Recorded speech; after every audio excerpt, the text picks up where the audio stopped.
So today I'm going to be again sharing you my devotion I did this morning. So I'm going to read 1 Chronicles 29:11-13, which says, "Yours, O Lord, is the greatness and the power and the glory and the victory and the majesty, for all that is in the heavens and in the earth is yours. Yours is the kingdom, O Lord, and you are exalted as held above all.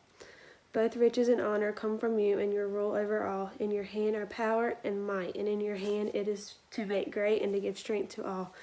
And now we thank you, our God, and praise your glorious name." And so my devotion was talking about how we seem to put people on a pedestal. And I mean, I'm guilty of this too. I've put people before God, and when we do put people before him, we seem to praise and worship these people. And I'm not saying that that's a bad thing, but when these people come before God, that's when we're making the mistake. Because when you're saved and you have a relationship with God, no one should be before God in your life. He should always be number one.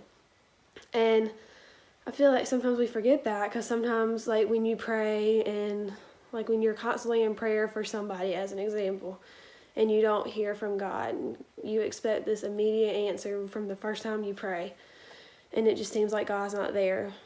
So you start searching for people that'll give you what you need. And then I feel like that's when you have put someone before God. And I am very guilty of that as well. So, and trust me, I've had to learn from that at a very young age. And now I finally realize that not even my parents should come before God. God is my Father. He is always going to be there for me. He should be number one in my life. And with him being number one in my life means I have to put my all into our relationship, meaning praying, reading my Bible, doing my devotions, which we all struggle with. And that's just, we're human. We're always going to make mistakes. We're always going to screw up every now and then, but that doesn't mean that God's not going to be there to say, "Here's my forgiveness," as long as you ask for it. So I just want y'all to know that just keep God first. And I know it sounds so easy coming out of my mouth, and we can make it easy. And as long as you know you have a solid relationship with him, as long as you know you're saved, I feel like it's a lot easier to keep God first in your life, as long as you keep the distractions and everything just at the side, and just know that God is just the main focus in your life.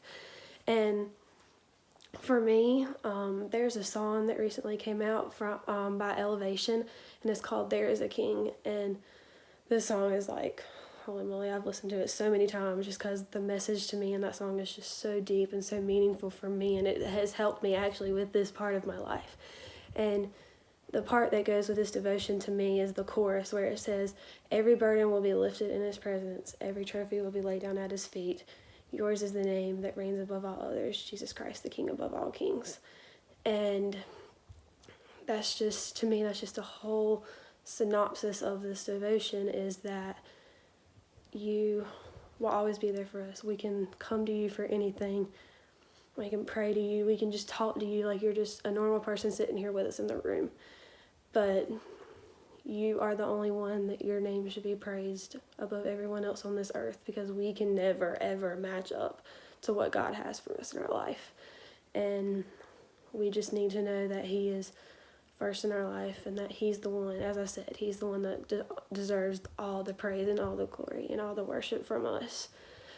So I encourage you to listen to that song.